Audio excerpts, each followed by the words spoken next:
So good morning everyone.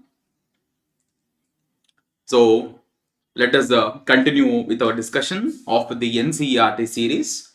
So far we have completed six chapters from the sixth chapters of the eighth standard NCERT, the social sciences NCERT. So we have so far completed six chapters. We will be today in today's class discussing the seventh chapter. Fine.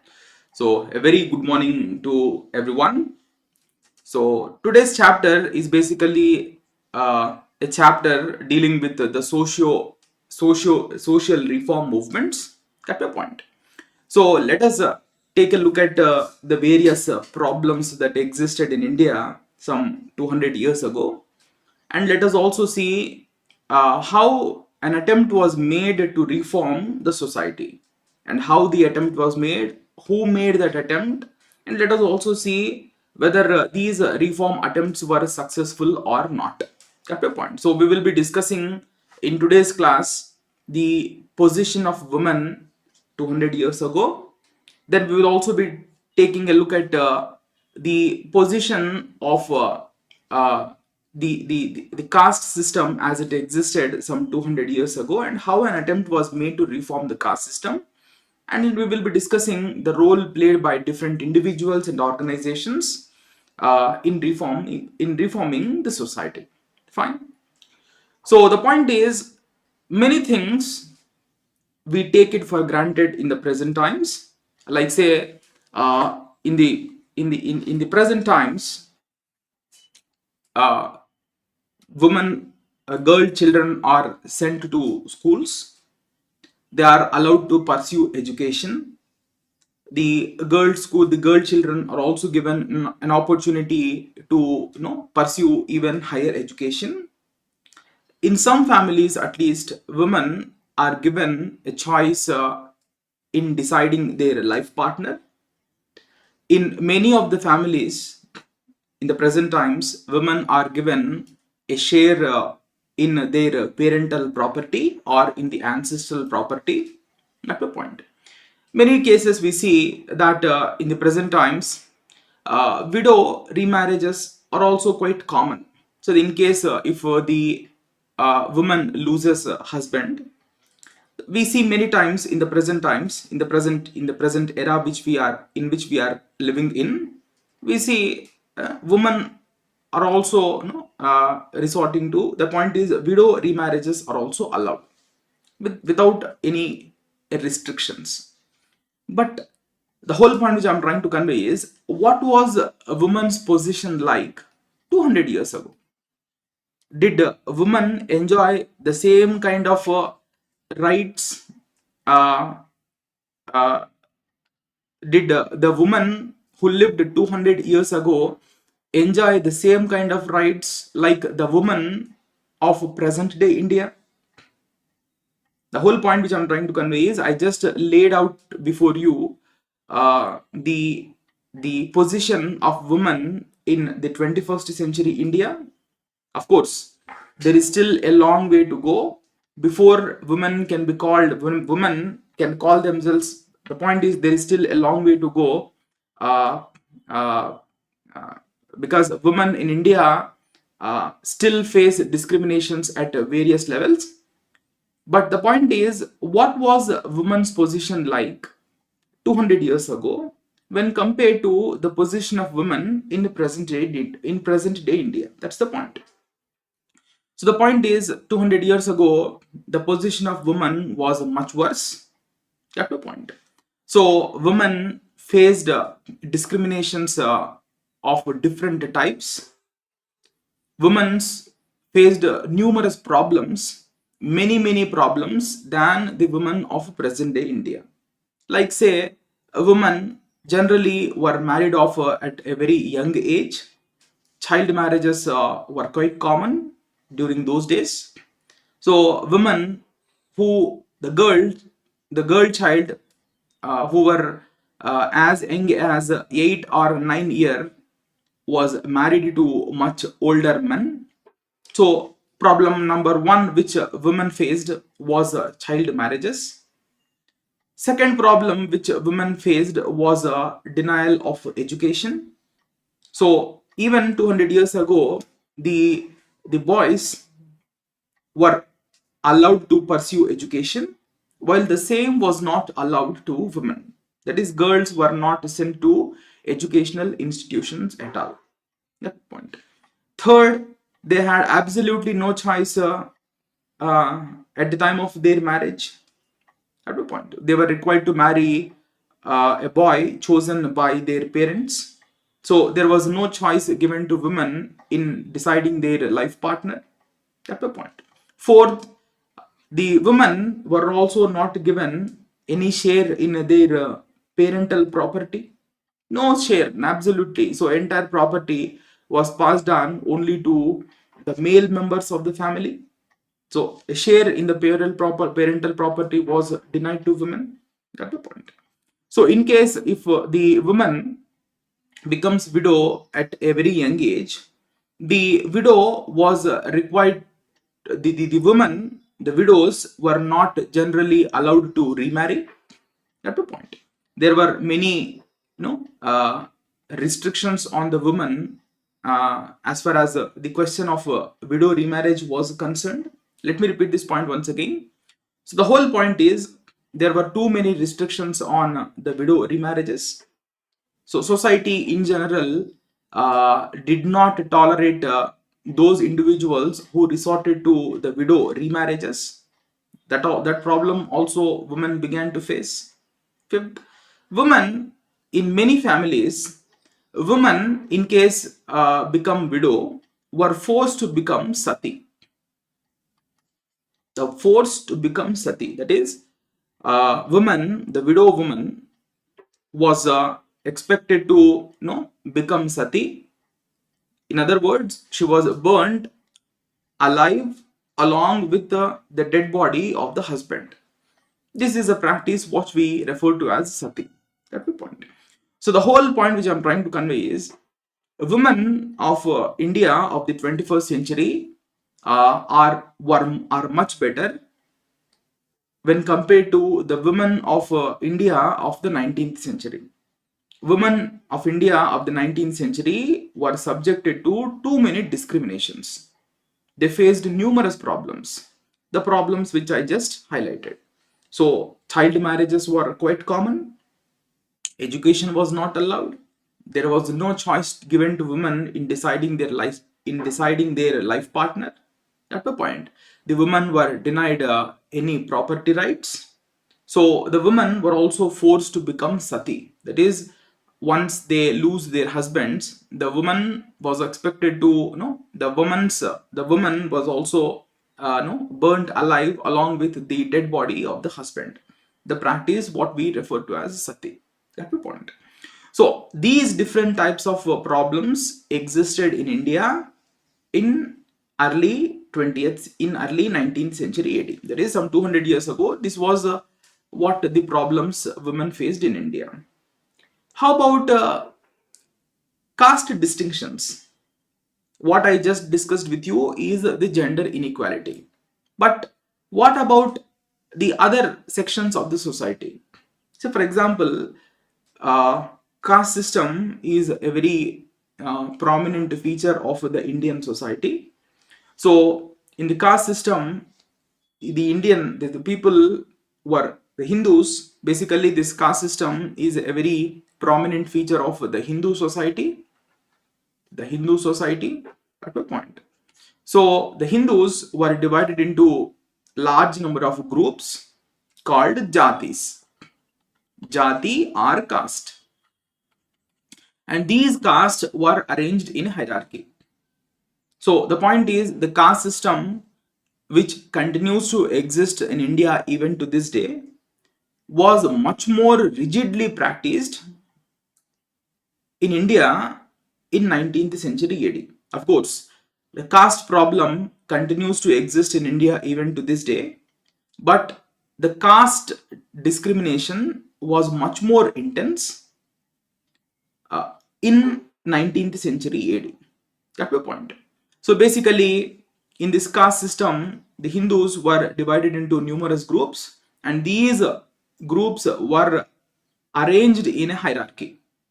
The top, the top position in this caste system was basically occupied by the Brahmins and Kshatriyas, whereas the lowermost position, the bottommost position in this caste hierarchy was reserved to the untouchables. So the whole point which I'm trying to convey is there was problem of caste system in India in early 19th century AD, that is some 200 years ago. So the caste system was much more rigidly practiced at a point. Particularly those so-called low caste people had to bear the brunt of this caste system. So take the case of the untouchables. The untouchables. So the untouchables, they were not allowed to reside within the village.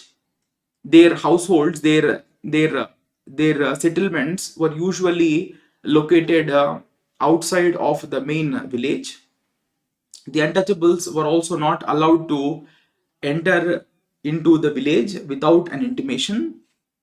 The untouchables were not allowed to draw the water from the wells used by the people of the upper caste. The untouchables were not allowed to pursue education along with the members of the upper caste.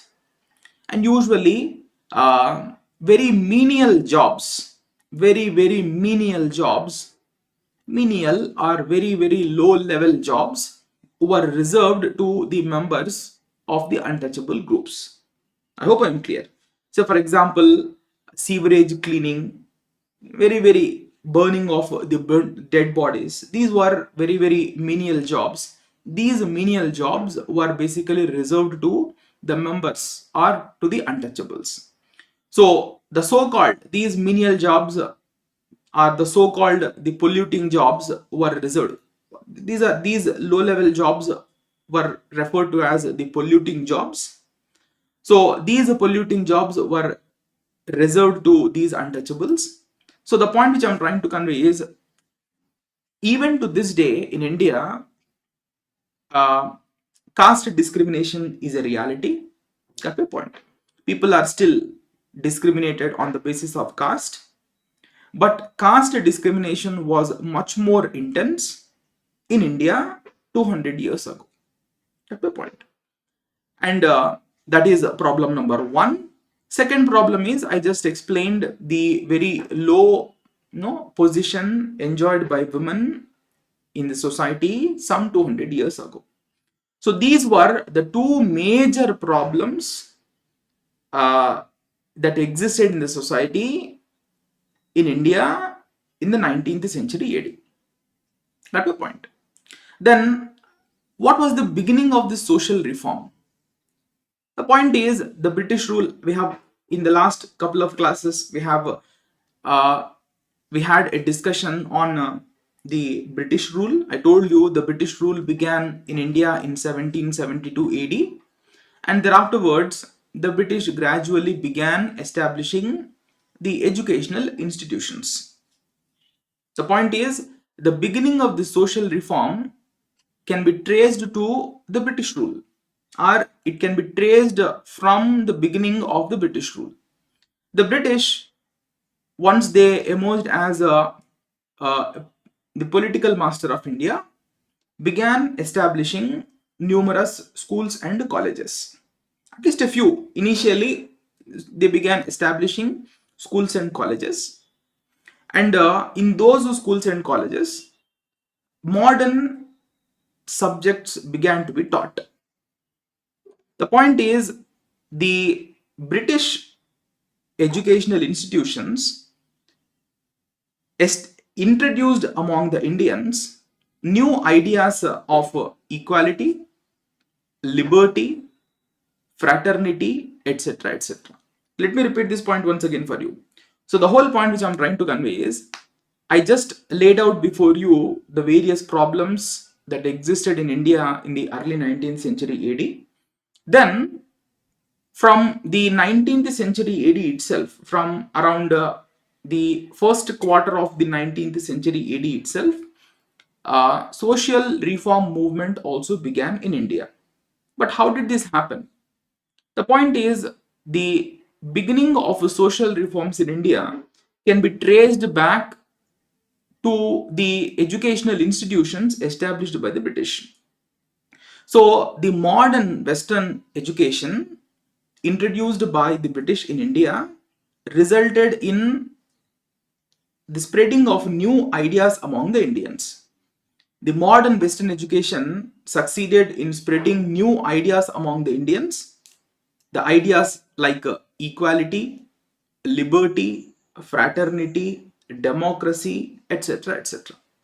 So the Indians who got educated in those educational institutions were indeed very much inspired by those new ideas, the ideas of equality, the ideas of liberty, the ideas of fraternity, etc., etc. So the point is, the beginning of social reforms can be traced to the establishment of Western educational institutions in the country. That's my point. So the Western education had a very profound impact on the Indians who got educated in those educational institutions. One such Indian who was deeply impacted by those Western ideas was Raja Ram Mohan Roy.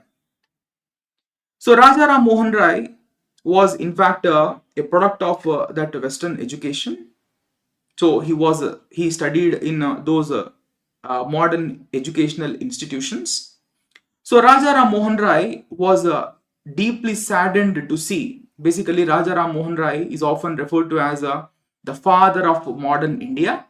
He is often referred to as the father of modern India. So he was the one who was he was in fact the first reformer in modern India. So Raja Ram Mohan Roy was, in fact, I told you, was a product of the Western thought and education. So Raja Ram Mohan Roy was deeply saddened to see the existence of various social evils in India. He was particularly saddened to see the very low position of women in India. He was very disturbed to see the practice of sati. He was very disturbed to see sati being forced on women. That's the point. So the point is, Raja Ram Mohan Roy is often referred to as the father of modern India.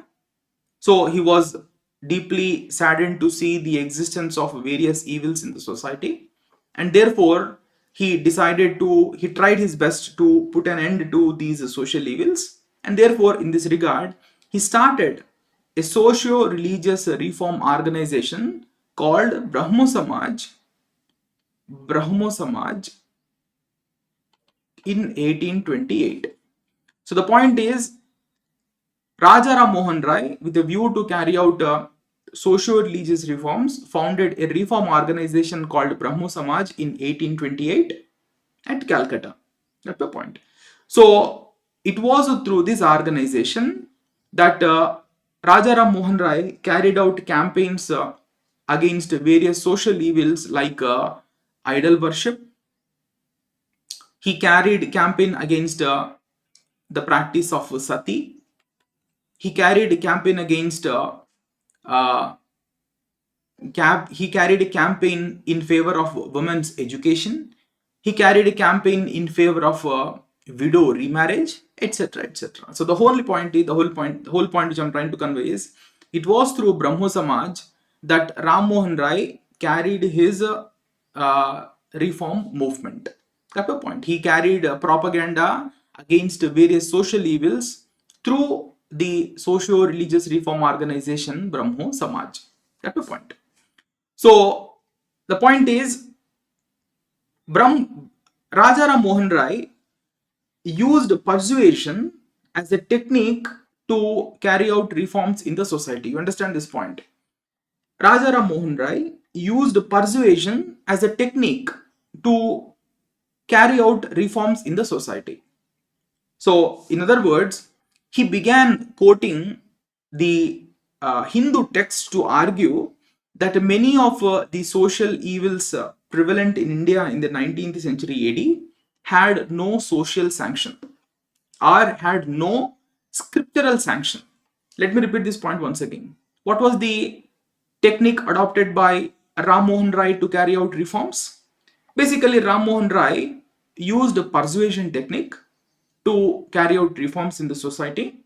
He began quoting the Vedic scriptures, or in other words, he began quoting the Vedic texts to argue that many of the social evils prevalent in the society, like say the sati system, had no sanction of those scriptures. Basically, he began to argue that various evils prevalent in the society uh, uh, are not mentioned in the Vedic text at all. Basically, he began to argue that these social evils are in fact against the Vedic text.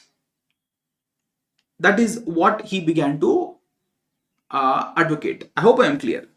So the whole point which I am trying to convey is Ram Mohan Roy used persuasion as a technique to carry out the social reforms. Then what was the impact? So as a result of the sustained propaganda carried out by Ram Mohan Roy and Brahmo Samaj, the British began passing legislations to end these evils. So, for example, the British passed one such an act called the Sati Abolition Act in 1828. Sati Abolition Act 1828. 1829. I'm sorry, 1829, the British passed an act called the Sati Abolition Act. So, under the provisions of this act, the practice of sati was declared illegal. Under the provisions of this act, those who force a woman to become sati were to be declared as the point is, under the Sati Abolition Act 1829, the practice of sati was banned. That's the point. So basically, this act was passed undoubtedly as a result of the sustained campaign carried out by Raja Ram Mohan Roy. And similar such individual, one more reformer of the 19th century AD was Ishwara Chandra Vidyasagar, who incidentally also used the same technique to carry out reforms in the society. The point is, first reformer of India in the modern times happened to be Ram Mohan Roy, and I told you the technique which he adopted to carry out reforms in the society. Basically, he used a technique called the persuasion technique. He began quoting the Vedic texts to argue that various evils prevalent in the society had absolutely no sanction of the Vedic text. And following his footsteps, another great reformer of India, that is another great reformer of India, that is Ishwara Chandra Vidyasagar, also carried out, just a minute.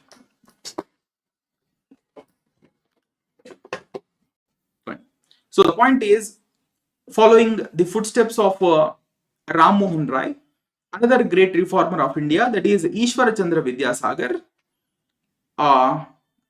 also employed the same persuasion technique to carry out reforms in the society. So, like Ram Mohan Roy, Ishwara Chandra Vidyasagar also began quoting the Vedic text to argue that even the ban on widow remarriage had no sanction of the Vedic text.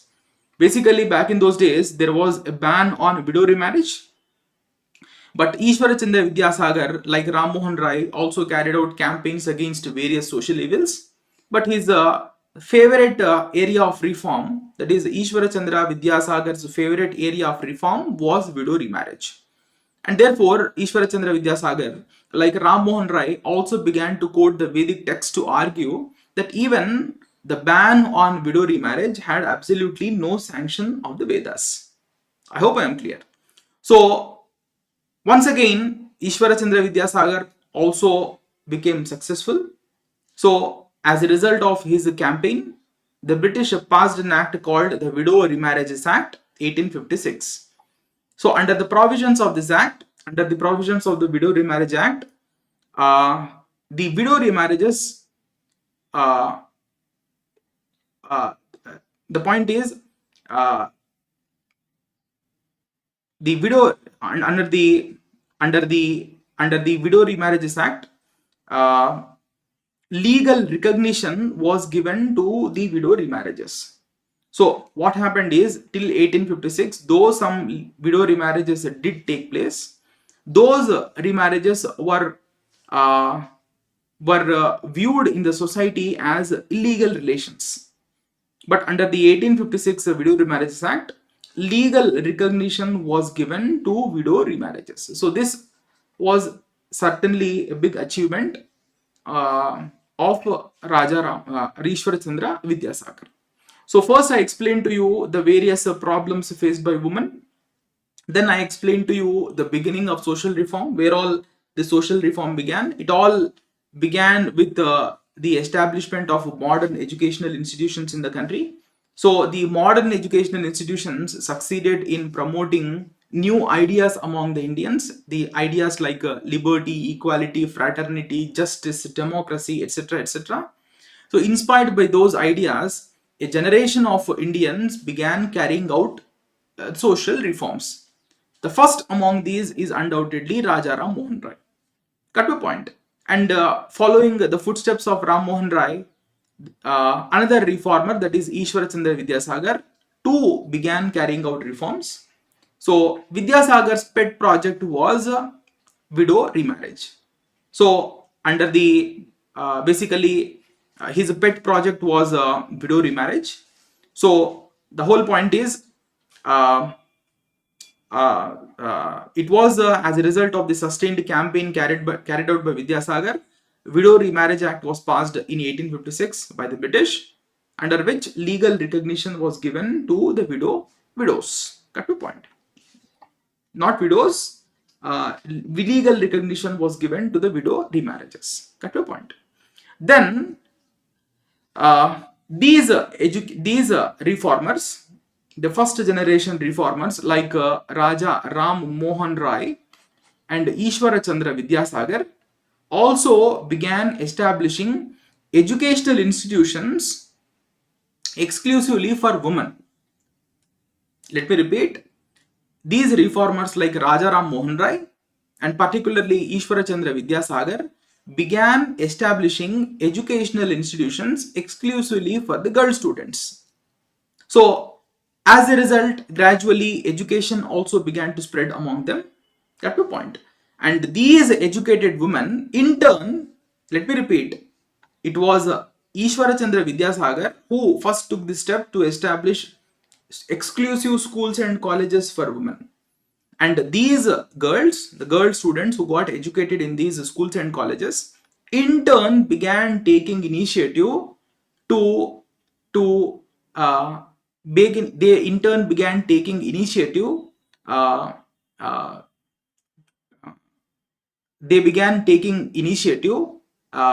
to fight for women's rights. These educated women in turn began taking initiative to fight for women's rights. One such very great women reformer was Pandita Ramabai.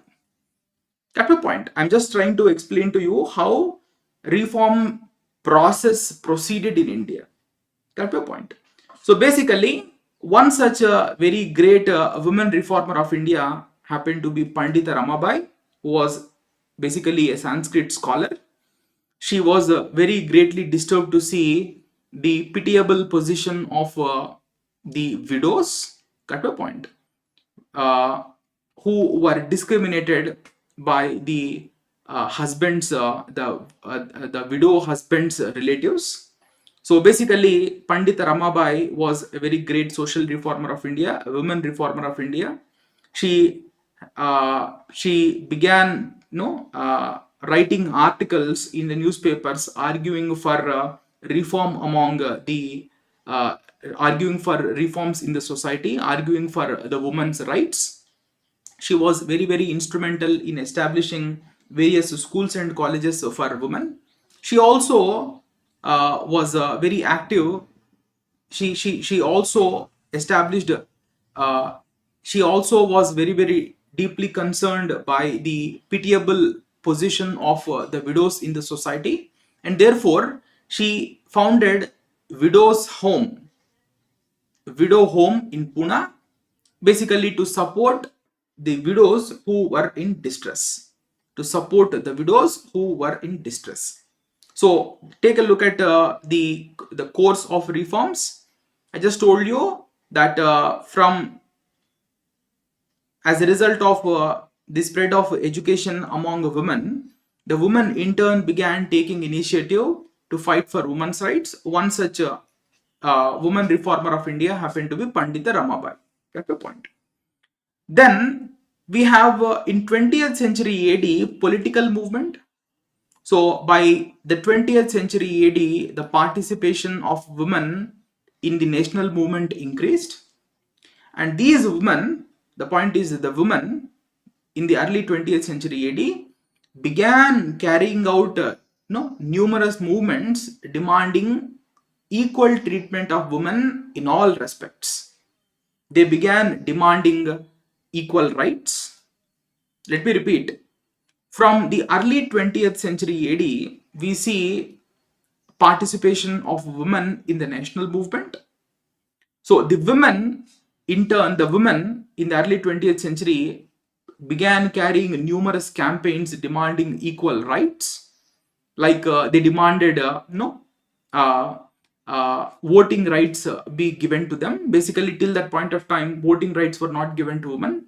So therefore, they began demanding that voting rights should also be given to women. They also began demanding that the government should do enough to promote education among women, employment opportunities among women. So basically, the whole point which I'm trying to convey is, once the women began getting educated, they in turn began taking up the initiative to fight for their rights. Example, in 19th century AD, we see Pandita Ramabai taking up the mantle to fight for women's rights. In the 20th century AD, various women's associations and women's organizations came into existence, and they began actively taking up uh, uh, various issues. They began demanding equal rights to women in all respects. That's my point. And that's how women's movement began to spread. Now come to caste discriminations. I told you caste discrimination is a reality in India even to this present day. I told you, but caste discrimination was much more intense during the 19th century AD, and therefore efforts were made to uh, uh, basically efforts were made from various quarters to reduce this caste discrimination. So basically, the early reformers of India, like say Raja Ram Mohan Roy himself, Raja Ram Mohan Roy just did not fight for the rights of women. He also was equally concerned about the caste discrimination existing in the society.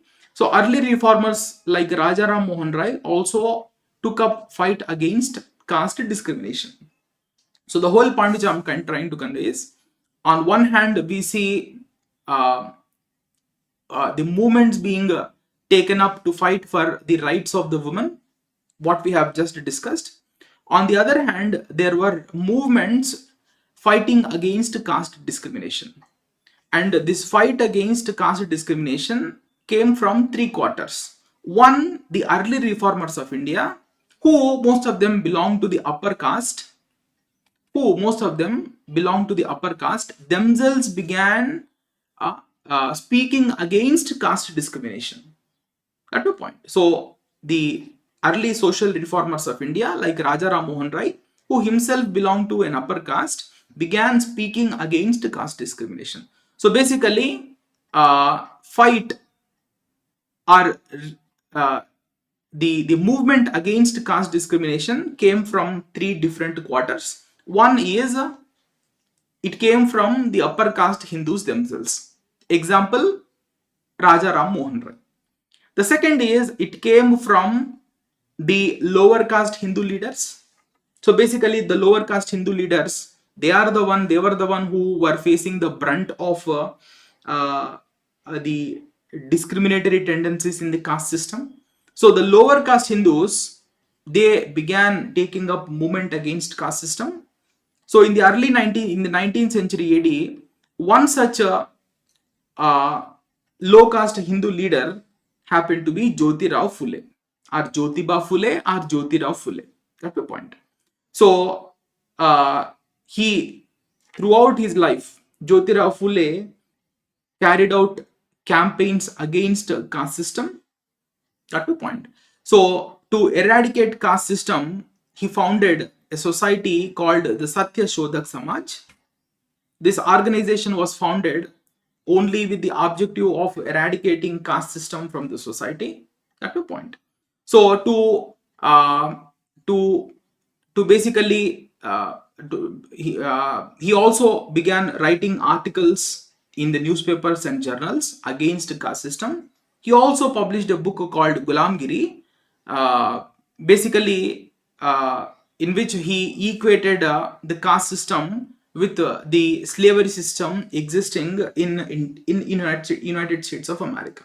So let me repeat this point once again. So the fight against the caste system came from three different quarters. One, the upper caste Hindus themselves began fighting against the caste system. Second, the fight against the caste system came from the lower caste Hindus. The case in point is Jyotirao Phule. Got your point. And to carry out a fight against the caste system, he founded an organization called the Satya Shodhak Samaj. Then he also wrote a book called Gulamgiri, in which he compared the caste system to the slavery system existing in United States of America. So basically, he went on to argue in the book Gulamgiri that there is absolutely no difference between the position of the lower caste Hindus and the position of the blacks in United States of America. That's the point. So he was a champion of the rights of the low caste Hindus. Throughout his life, he carried active campaign against the caste system. This was the second. So third, in the early 20th century AD, the non-Brahmin movement began. So this is what we see in the from the beginning of the 20th century AD. So various non-Brahmin leaders like say E.V. Ramaswamy Naikar in Tamil Nadu and Narayana Guru in Kerala actively carried out a movement against caste discrimination. One is we see Ramaswamy Naikar in Tamil Nadu and Narayana Guru in Kerala taking up movement against caste discrimination. That's the point. Then in the 20th century AD, we also see leaders like Dr. B.R. Ambedkar, who in fact spent his entire life fighting for the rights of the Dalits. Fighting for the rights of the Dalits. So the whole point which I am trying to convey is on one hand we see the reform movement, on one hand we see an effort being made to improve the position of women, and on the other hand we see numerous attempts being made at different levels and from different quarters to improve the position of the low caste Hindus. So that's about the socio reform attempts. I told you that these reform attempts came from different quarters. So that's all for today. We will meet in the next class and take up discussion on some other topic.